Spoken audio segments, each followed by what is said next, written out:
It's a massive reconstruction effort, and one that is moving forward slowly. The Palestinians themselves are the ones who have been clearing the rubble. They're not waiting for assistance. They want to move back into their homes. Some 10,000 have returned to Nahr el-Bered over recent months, but only to homes on the camp's outskirts. Saleh spent his life building his home. Nothing is now left. He will have to start again from scratch, and it will take at least a year before his family can move in. That is why they are now living in their garage.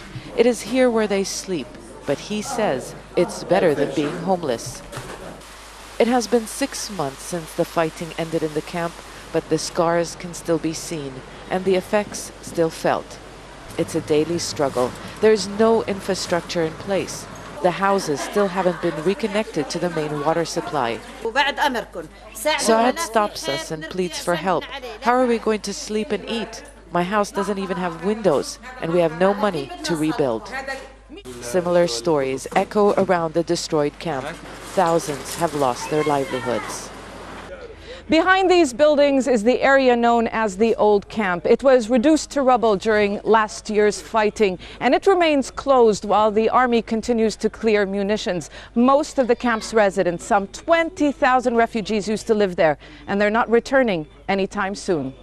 Just removing the rubble from the old camp will take months, and this work is not even expected to start until August. We will try and get the first people in the course of 2009. But you know, it's going to be difficult to get the final people in until, I would suggest, the end of 2010. And while they wait, they live in prefabricated homes, relying on handouts to survive. Conditions are cramped, sometimes 10 to a room. Thousands more remain scattered in schools and apartments across the country.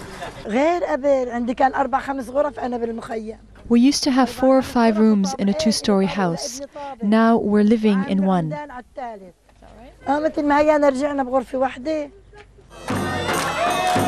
But there are those who are defying their fate. In one of the streets in this war-battered camp, Ahmed is being groomed for his wedding. Palestinians here say they have never had it easy. That's why they won't let their present suffering prevent them from getting on with their lives. Zeina Khodr, Al Jazeera, Nahr el-Bered, North Lebanon.